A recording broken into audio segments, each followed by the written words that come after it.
Eric Schlenger, and on the other side, it can't get better without this man, Simba. How are you? Amazing, man. Shalanja, how are you doing? Fine, thank you. Today, a super weekend, super game, Liverpool versus Chelsea, possibly a league-defining moment. Are you ready for the action? I'm ready for the action. I'm looking at Chelsea and Liverpool. I'm saying these are teams that have title credentials. They're big. They have big teams both on field and on paper. Why not? Is one game to look forward to. Quickly, we can go through the team news. Before we get into the analysis, is that Robertson is back on Liverpool side after a nursing injury. Roberto Firmino is back into contention. On Chelsea side, we have N'Golo Kante is back. He's been in and out of the team, but he's fully fit in contention to bolster the midfield. We have Cesar Azpilicueta. He'll be making his 300th appearance for Chelsea. He's only bettered by Frank Lampard and John Terry. Simba, what kind of history is that for a guy going into this game? You saw exactly what, how he played last game against Arsenal. He was one of those key players. I think now when you look at him, he's one of those defenders that you want in your team. So much experience, so much composure. He knows how to read the game, going forward quite strong. I mean, wow. Is one of the best defenders in Europe. So right now, he's one of the best defenders in Europe. So one man to watch as well in this game. Also, other news for Chelsea, Pulisic will be out. He's still going through coronavirus. He's yet to be back in the team. And also we have stats on Lukaku and Salah. Something interesting here, Simba, that Mohamed Salah has only scored 2 goals against Chelsea when he's in Liverpool, and 3 goals when he was at Basel against Chelsea. So he's having a very bad record against Chelsea. Same to Romelu Lukaku. He's not scored against Liverpool in the last 7 games. For the all teams that he has played for, he hasn't scored in the last 7 games against Liverpool. They go into this game head to head. Mohamed Salah versus Romelu Lukaku. They were both Chelsea strikers. They left, and Lukaku is back, and yet to score against Liverpool. And now they got to meet. What history can play into this game? I look at Lukaku. I say, if he plays the same way that he played against Arsenal last weekend, then he has a chance to score. But for Salah, I mean, are we going to look at that and then not look at how many goals he's scoring for Liverpool as well? The game, like I keep on saying, is going to be won in the midfield. The thing is, if the midfield duo for either Chelsea or Liverpool come on top, then either Lukaku or Mo Salah are likely to score. And one interesting thing for me to look at is exactly how the midfield is going to service both Salah and Chelsea. But then if you go, Salah looks like he's that lone ranger when it comes to playing and scoring his goals. I think that maybe Lukaku has a bigger chance to score first, if it's about who's going to score first, than Salah, going by exactly what Salah's game looks like. And also interesting in this match is the contest between Tuchel versus Klopp. In the last 15 games, Tuchel has only won 7 of the games, and he's lost the others against Klopp. Interesting also today, in the last 12 games, Chelsea have scored 11 of them, despite losing. But when they're at Anfield, they have to score. Does it play any part in this game? When I look at Klopp and Tuchel, Klopp is got, but when it comes to team understanding and understanding the league, yes, you might look at last season and say, well, they were really headed very okay to beat or to win the league, but then they fell out. They fell out in the race to that top 4 as well at some point, and also fell out of contention for Premier League. But when it comes to understanding his team, he stayed with his players for a longer time. He knows exactly what he has to do, not to repeat what he did last season. The duel between Klopp and Tuchel, for me, when I look at it, Tuchel is also quite stable.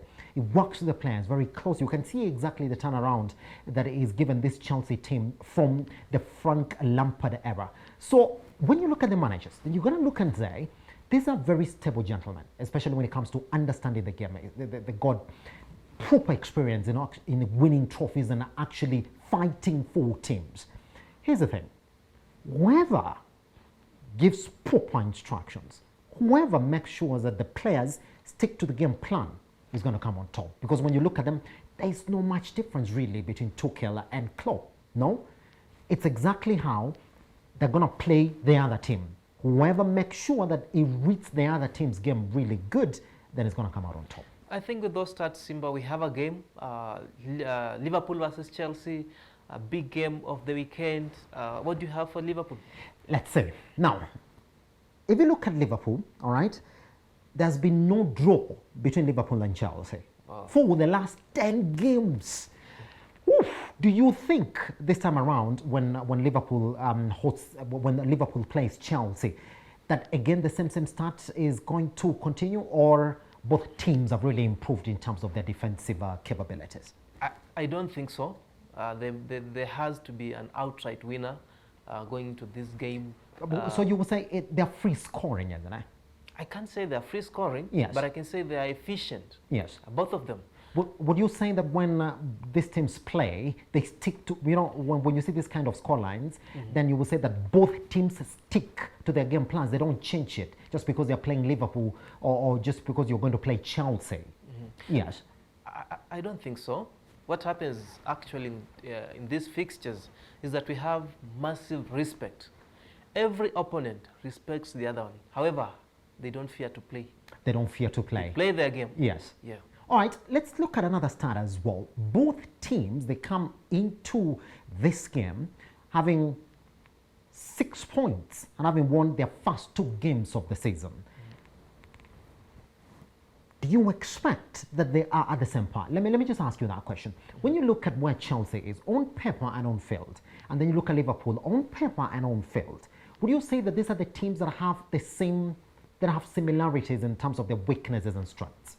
Of course, they look similar in terms, especially in terms of the replication of their stats so far into the season. 6 games, 5 goals apiece, not considered any goal between themselves. So they are quite contrasting in some way. And I can tell you that for this time round, we have a game, because in the last seasons, about 3 or 4 seasons, Liverpool has been way above Chelsea in terms of the depth of the team, the strength of the team. But this time we are having a situation where the gap has been narrowed between Chelsea and Liverpool. They are this close to one another. In last season, Chelsea won at Anfield. Are they able to replicate the same again? It's possible for Chelsea to win. And again, if they slip, Liverpool can punish them anytime. Can we look at this game and say whoever wins it is a better contender for the Premier League title? Of course. Fantastic. All right, let's cross over to the next area as well. We have to look at 2 gentlemen. That is Naby Keita and Konate. Let's start with Naby Keita. Why do you think it's been hot and cold with him? You've not really seen so much of Naby Keita in Liverpool. He came in as a big money signing, a big impact signing, but can you look at Naby Keita and say he's achieved what Liverpool wanted him to achieve in that squad? Not at all. If you look at his price tag, it was about £48 million from Leipzig. And when he came in, there was so much talk around him being the best midfielder in Bundesliga. But since then, he's been blowing hot and cold.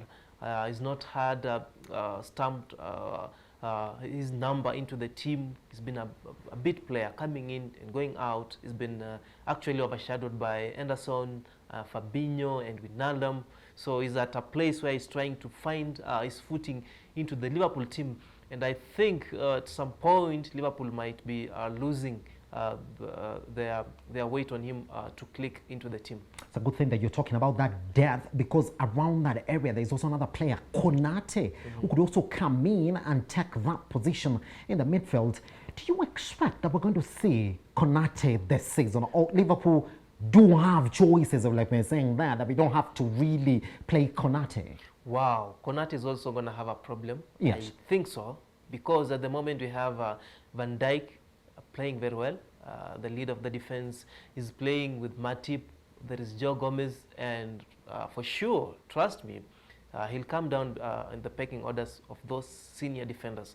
When we has to play when Van Dijk is not there. He has to play when Gomez or Matip is not there. So he has to wait for his chance, and I think he'll warm the bench for some times before he gets his nod into the first team. When you look at exactly what Konate offers Liverpool, does he come in as a squad player or a player that Liverpool is looking at and saying, well, in terms of graduating to take up the spaces that the likes of Van Dijk are going to leave behind, we do have you for that position? No, he comes in as a squad player. Do you think if Konate goes to another team, case in point, Arsenal, will make it to the first team?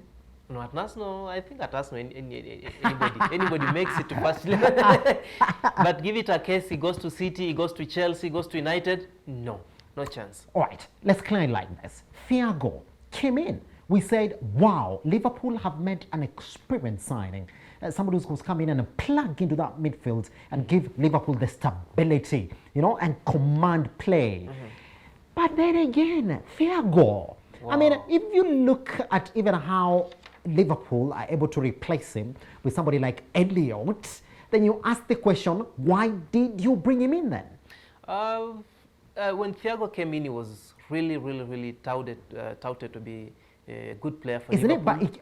But going by his performances, isn't it?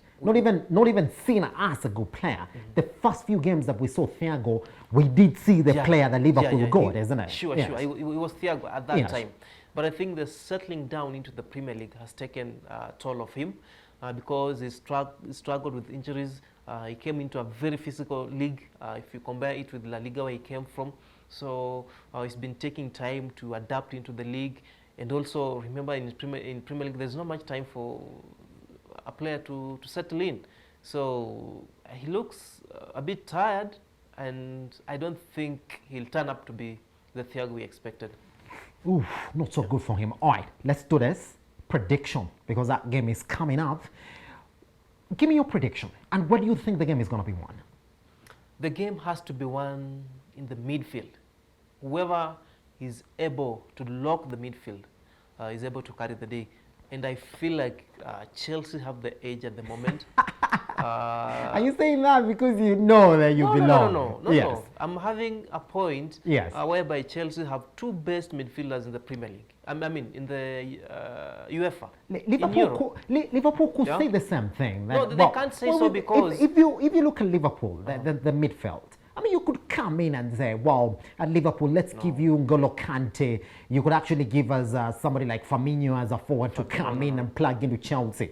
But they do have them as well. I don't think they don't have the similar qualities. When you are playing... Henderson could play in your team as well. No, when you play with Kante in your team, you have an extra man.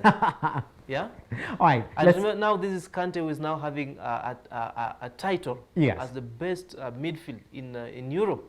We have Jorginho, who is now the best player in Europe, both in your team. Best manager in Tuchel. Yeah.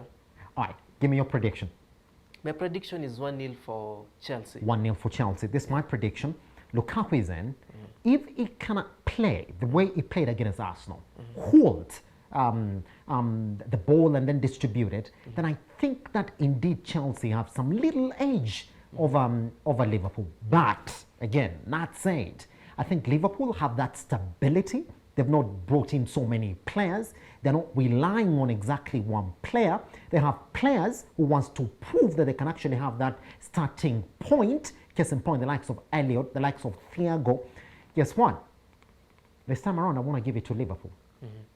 2-1, Liverpool. Wow, interesting. We have to wait and see. And we have another interesting contrast here. Two very bright right backs, Reece James against Alexander-Arnold. They are vying for the crown in the England national team because after the game we go to the international breaks. Who's going to have the day? Reece James. That competition between Reece James and Arnold. Arnold last season, Yes, very excellent going forward. In fact, it could be utilized as a perfect winger.